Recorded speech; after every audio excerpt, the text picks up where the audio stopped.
Hello guys, welcome and welcome back to my channel. It is your girl Thlologelo Promise Rampa, and this is Relocate to Australia with Promise. It is still, of course, your number one DIY relocation platform. So if you were looking for information on how you can relocate to Australia, the UK, Canada, Ireland, wherever, Germany, wherever you want to go, this is the channel to be at. These people, they use the same process. It's just that they use different names, and once you figure it out, it'll be so much easier for you. Same processes. Usually for some countries it is much more easier, for some countries it is a bit more difficult, but at the end of the day, people have been relocating for decades and decades. If they have done it, so can you. So do not forget to comment, like, subscribe, do the things that people do when they're here on YouTube, because this is a channel that has the information on how you can be an immigrant one day. I know being an immigrant does not sound that fancy schmancy, but trust me, there's a lot of learning that happens when you're an immigrant, and there's a lot of opportunities out there for you guys. So this is a channel where you'll be getting all that information and how you can navigate all these new places. Okay, you guys, I do not want to be too long. As you guys can see, my background has changed. I'm in a different location. I am not at home. I am in Brisbane, and it's so noisy. You know, when you come from the village and then you live in a regional area in Australia, the city is just too much of a buzz sometimes. I took the opportunity to at least record some content when I'm here, because then I don't have my family with me. So this will then keep me busy, but also saves me time also in the long run during this week, because it's going to be a bit hectic. Anyways, you guys, I hope you can hear me because it is so noisy. It is so noisy. Anyways, today we're going to be talking about the schooling system in Australia, okay? So whether you can take your child to a government school or a private school, and how it works for an immigrant. As you guys know, I'm all about this immigrant business. So everything I talk about is life as an immigrant, 100%. Because life is a different ball game when you are an immigrant, okay? So I am the immigrant girl who has immigration news for you. So yes, you guys, before I start the conversation, I just want to give you a bit of a background. Okay, so when we relocated in 2019 January. Marang was 5 years old at the time. Kilo was almost 2. So Marang was ready for school. When we came to Australia, we started in Grafton, and this is in New South Wales, okay? At the moment, we are in Queensland. We are Queenslanders.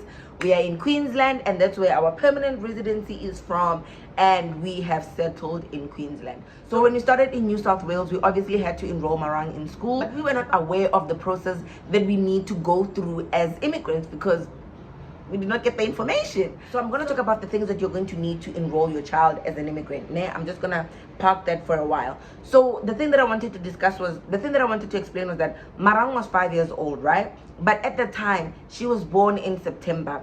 Well, she's still born in September. But she's born in September, so meaning that she was supposed to then start kindergarten, so grade R.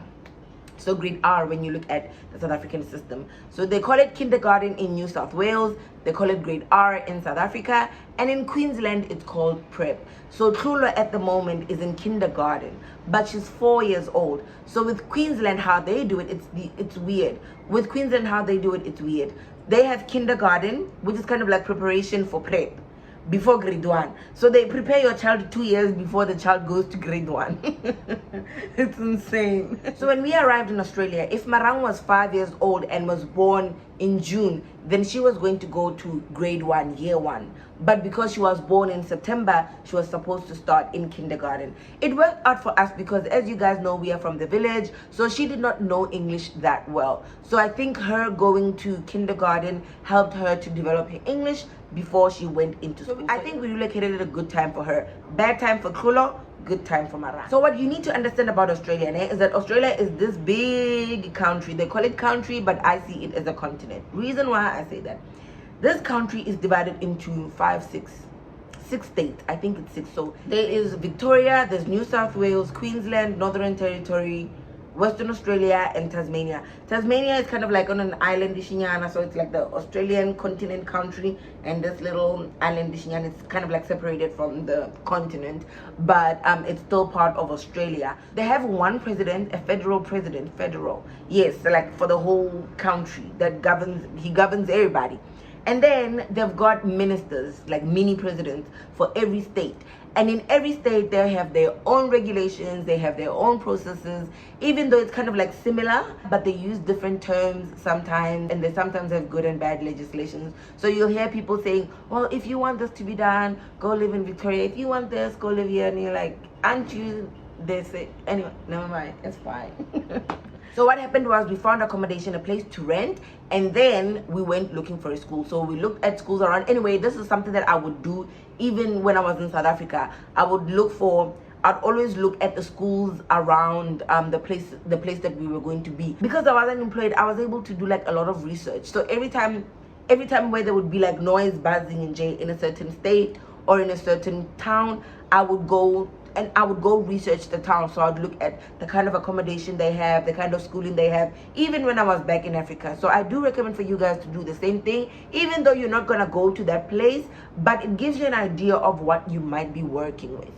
Especially if you did not get the opportunity to travel abroad and go see other countries as a child or in your young adult life because of financial constraints. You will not know what you're going into. So it is always good to use the internet to your advantage, because the information is always there. There are people who are documenting. We live in a globalized world. There are people who are always documenting what is going on for them and where they are. So it brings whatever country closer to you, and you're able to get that information. So use your data wisely, okay? So when we came here, we did not know that we had to do the step before Marang was enrolled in school, because we just thought once we have the visa, then we are good to go. Like everything is ready. I can start looking for a job and the kids can go to school and all of that. One thing that you need to know 100% for sure, you have to be very careful and mindful of the visa that you're going to be using to enter this country. If you are not a permanent resident of Australia, not a citizen, but a permanent resident, so it means that you are from whatever country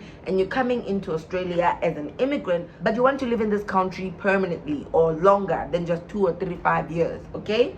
So you'll get a permanent residency visa. I'll have a discussion about it later because it's long and tedious and insane. So if you are coming to Australia on a TSS visa or student visa or any other visa that does not have these benefits, then you have to go through this process that I'm about to talk about. We did not know this, and when we came to Australia, we came on a TSS visa 482, I think subclass 482, but we got our permanent residency subclass 190 for Queensland 6 months later in May. No, 3. Yes, it was about 5-6 months later, because we had applied for our visa in December, just a month before. No, just a couple of weeks before we came to Australia. So it took about 5-6 months to get our permanent residency visa. But because we were not permanent residents, in order to get Marang into school, we needed to contact the New South Wales Department of Education.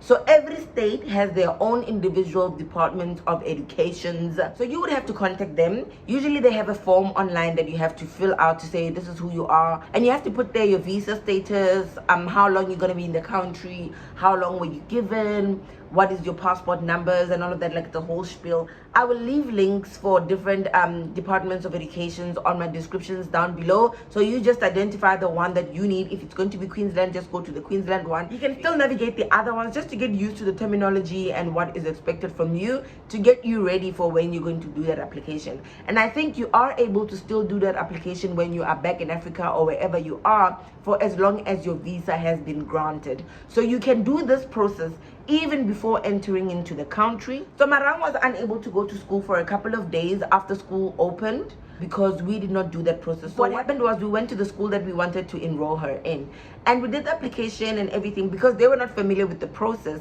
they processed our application. It was only when they had to enter her into the government system,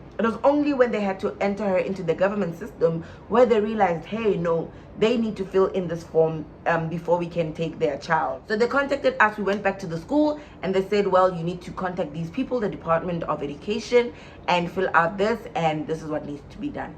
So when we read the form, we realized that there's a certain amount that needs to be paid.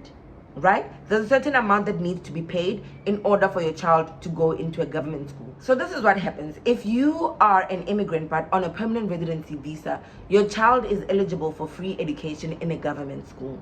But if you do not have then those government rights and those government privileges because of your visa, then your child is supposed to pay a certain fee. I think at the time for Marangi it was like 5,000 Australian dollars, which is about 50,000 rands, right? We did not have that money.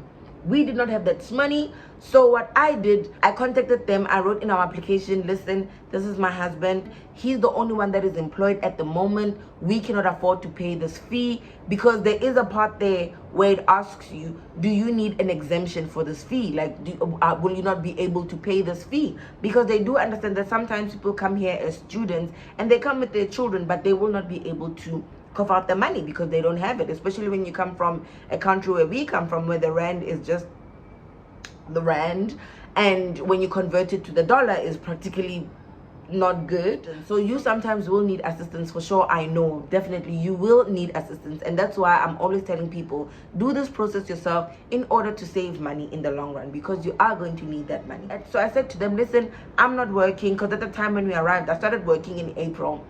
We arrived in January, but I started working in April. I went for the interview in February, got the job in March, and then I started working on the 1st of April. So I said to them, okay, we arrived on whatever date. My husband is a vet. This is where he works. I put in his employment letter to say, okay, fine, this is where he works and this is how much he's going to be earning. At the moment, we do not have that money. So they did give us that exemption. So we did not pay that money.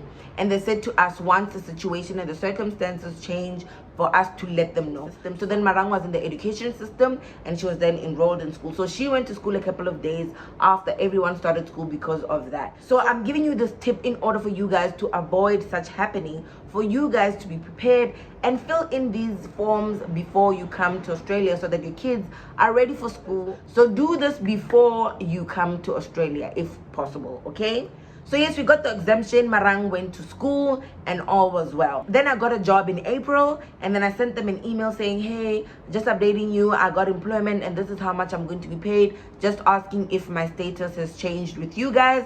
And lucky enough, they responded back to me and said, no, it's fine. We can give you an exemption for the whole year. It's all good. This was in April. Thank God and my ancestors, because then in May, we got our permanent residency visa. Then we did not have to rely on the exemption or any other thing. Now we were as good as citizens and we were getting our benefits. So that's why it is very important for you guys to be very mindful of the visa that you're on, because if you're not going to be on a permanent residency visa, you are going to have to go through the same process. Hopefully, if you are unable to afford and you're able to discuss this with the department, they might grant you an exemption. Please don't lie. Be honest.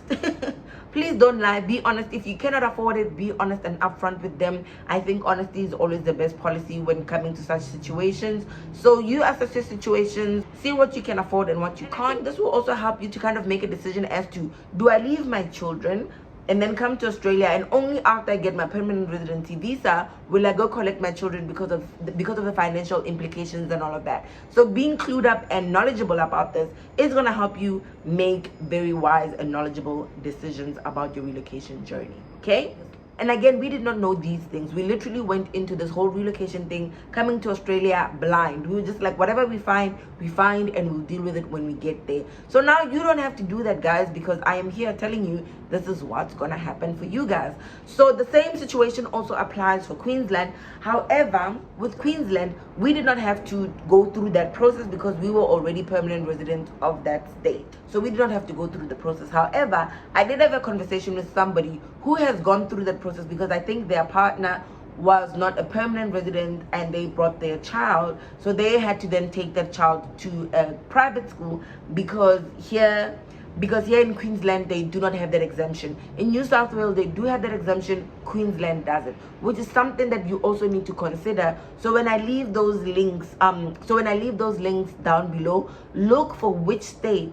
look at the regulations of the different states, so that you know, okay, if you get a job in Queensland, it's not going to be financially wise for you, but if you get a job in New South Wales, it might help you with getting an exemption. But again, it's a might, because you don't know until you go through the process. And I'm not too sure about Victoria, Western Australia, Northern Territory. I'm not too sure about what their legislation and the Department of Education say, but again, it's something that you can inquire about, read, and you can always send an email to them to just ask, and they will definitely respond back to you. So in Queensland, whether your child is in a government school or a private school, if your child is an immigrant and they do not have any government subsidies or assistance, then you are supposed to pay the fees. So I'm not too sure if you still have to contact the Department of Education if your child is going to be going straight to a private school, but again, this is something you can ask the Department of Education, and they will definitely answer you. So that's that with the visa discussion and education and how they come together. So you need to be very well informed about the visa that you're going to be applying for, what benefits it has, and if it does not have any benefits, then how can you navigate that situation when you come to Australia. All right, that's done. This is how the education system works and how they do it here in Australia. I'm not too sure about other places, but this is how they do it here in Australia. When you enroll your child in a school, you have to live in the surrounding suburbs of that school. So they have like these demarcations. They have demarcations to say, we take children from here and here. If you're outside of that boundary, sometimes they have a discussion with you as to, this is where your child can go, and you can say, well, I don't want my child to go there because the reason why I'm enrolling this child here is because I work here, or it's gonna work better for me, or I hate the school, or whatever the situation is. It is not that strict where they will not allow you to enroll your child in that school, but usually there are demarcations. And they use them very strictly, but you can always have a discussion with them about the enrollment. The reason why I'm highlighting this is because when we had to enroll Marang into school, we needed to get a fixed address. So we needed to find a rental before we could get her into school. I'm not sure if we would have been able to do it even though we were living in a hotel and then later change. I don't remember. I don't know.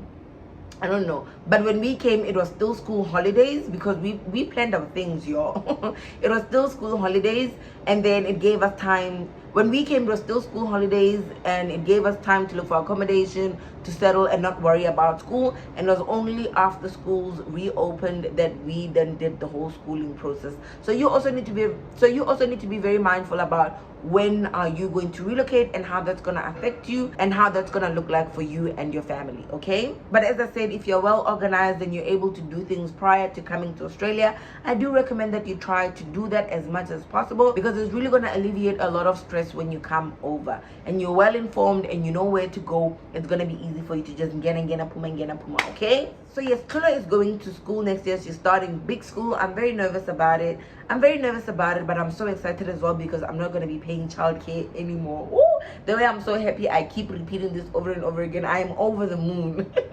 So me and my husband are having a discussion as to, do we now take the children to a private school because we will have that extra cash? Because we will have that extra cash after Tula is no longer in daycare, because daycare is so expensive. And we decided, no, we don't need to take them to a private school. And this is our reasoning, okay? So Marang has never been to a private school ever since we came to Australia. She's been to 3 different state schools. There's some immigrants that still want their children to go to private school as soon as they arrive.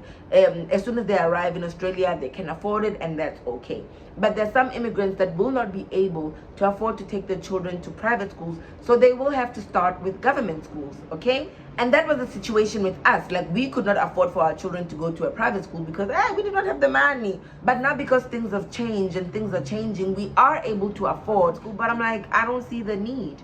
And the reason why, my husband went to a government school from grade 1 until grade 9. Was it grade 9? And then it was only after that where he went to then now a private school, right? So his foundation was from a government school, but he's still a doctor. He's a vet now in Australia. And then with me, it was the other way around. I started in a private school from grade 1 to grade 9. I went to a private school. I went to Good Shepherd Model School. Was it Good Shepherd Model? Yes. Good Shepherd Model School. And then from grade 10 to grade 12, I went to a government school. Here I am. I'm a social worker in Australia. My mother was a single parent, so she could not continue affording paying for 4 children to go to a private school. So I said to her, dude, it's fine. I can go to a government school, because I understood that I needed to make that sacrifice for her and my little sisters. So me, I figured, I was like, look, if this thing is made for you, it is made for you. Education is not for everybody. Education is not for everybody. And your child's success is not determined by where they get their education. It really depends on you as a parent, how you engage your child, even when they are at home, whether they are going to a government or a private school. Because the thing is, people have this thing where they think if your child goes to a private school, it means they're going to go to university, it means they're going to be successful, it means they're going to run this world. That is not true. You make your life what you want it to be. There's so many people that have not even graduated from university, but they are successful. So this life thing does not have a formula. So do not feel pressured to take your child to a private school. So government school in Africa and a government school in Australia are 2 different islands. They're like, it's so different in Africa, and thank God for that experience, because if I had gone to a private school, I don't think I would have been aware of this. But I always believe everything works together for greater good. So me going to a government school, even though my mother could not afford it and I was forced to do it, and it was so much of a transition and a change for me, but I got to see the reality of life, and I got to see what really happens in a government school. Government schools in Africa are not well resourced. Yo, it is rough there. Rough. Gurafu. They hardly even have any sporting activity. Like the government school that I went to, we did not even play netball. We did not even have netball and netball. Yo! So government school in Africa, don't take your child. But government school in Australia, it is fine. They are so well resourced. Like I remember when Marang started schooling, and we were told that she would be taught coding, she would have access to an iPad, she has access to laptops and computers. They have robotics, they have technology, they've got science labs, they have so many things that are available for your children. And they also have extra activities, like they've got music, they've got a lot of sporting, they've got instruments that they can learn. They also do swimming as well at their schools. And this is a government school. So for me, I was like, Bona, what Marang is getting here, which is the government education here in Australia, it is way more than what she was going to be getting at a government school in South Africa. Even some private schools in South Africa. I'm telling you guys, I went to a private school, but again, I went to a private school in the village. That's why the English is like this. This is the English that my parents could afford. All the way from the village in South Africa, a private school. It has honestly taken me farthest English, so I'm not complaining about it at all. And that's the blessing of being here. I really appreciated being in Australia and being able to afford my children that education, even though it is free. It is not free. I'm working, I'm paying taxes. It's not free. I'm paying indirectly. So it is not really free. For me, in all honesty, I did not see the reason why my children should go to a private school when they can get good education in a government school. I believe as a parent, you do have a great influence in what happens in your child's life and their education and their success and all of that. You need to be very supportive. You need to be very attentive. And yes, life can get very crazy. But what me and my husband do, we just put aside just 30 minutes to 45 minutes. Sometimes it becomes so fun where we can do it for an hour to almost 2 hours, where we sit down with the girls, we read stories, we engage them, we try and do activities that are going to be educational for them. And Marang is very artistic and very expressive. She loves dancing, she loves movement, she loves singing, anything that is just art and expressing herself. She loves doing it. So we do that also when we're at home, where we have like mini concerts. If you guys want to see what we get up to as a family, follow me on Instagram. But my husband is so shy. Like I always have to like force him and be like, yeah, when I record, let me record you. But I think the girls are kind of like getting used to be on camera. I told them, look guys, we're going to have a reality show, but we will work on it, okay? I'll get them ready. I'll get them ready. Don't worry, I'll get them ready. As I said to you guys, I went to a government school. My husband went to a government school in South Africa, but we made it. We are here in Australia, speaking English every day. It is tiring, yes, but we are here and we are doing it. So it doesn't matter what kind of education you got. What really matters is what you do with the education you got, and how far you're going to go is determined by your heart, your dreams, and how much you are willing to work on your dreams. All right, a lot of children that are immigrants, their parents would obviously opt to take them to private schools because yes, they can afford it. Because usually when you're an immigrant, when you come this side, because of the qualifications and us having the education, we are able to get good positions and get good jobs and get paid really well. So you are able to take your child to a private school. But if you want to save money, you don't have to. So what you guys can do, you can take the money that was supposed to go into private education and use that money either to save it for your child going to university, or use some of that money to get your child into extracurricular activities such as piano, dancing classes, karate, yada yada yada. Australia always has these extra things. They are everywhere. So your child can do ballet, your child can do so many different things, and you will be having the money and the resources. So even though your children go to a private school, you can still do this, but obviously it's gonna be like always out of the pocket all the time. Me now, I always think of saving money. I still have black tax. I'm still busy rewriting the wrongs from the past. Okay, so I need to address this as well, because when I've had discussions with other parents who are immigrants or even like Australian parents, one of the things that they talk about is how much children get bullied at government schools. And I'm like, look, listen, bullies are everywhere. You go to a supermarket, there's a bully. You go to your workplace, there's a bully. Sometimes even in your family, there is a bully. There are bullies everywhere. The only thing you need to do is to make sure that you equip your child to not be a bully, number one. Number two, for your child to be able to deal with bullies. Number three, for your child to be able to trust you enough and another adult to be able to say, hey, look, there's this person who's doing this to me. Bullies always target people that they feel are inferior to them. So you build your child's confidence where they'll be able to be confident enough to stand up to a person and say, hey, dude, look, it's not gonna go down with me. You cannot teach a bully child to not bully your child. That doesn't happen. It is that other parent's responsibility to do that, and you don't have control over that. The only thing you have control over is what you do as your parent towards your child. Your child going to a private school does not make them bully proof. They can get bullied at any point in time, and they might not get bullied in school. They grow up, they go to work, and they start getting bullied. What are you going to do? Take them out of work? You equip your child with the necessary life skill to deal with such situations, and you be honest with them. One thing that I love about government schools is that government schools will teach you the realities of life, because where there is poverty, a lot of things are transparent. Money hides a lot of things, and that's one of the things that I got to realize. I was like, hey, when I was in a private school, a lot of things were not like bare. A lot of things were not here. Like you didn't.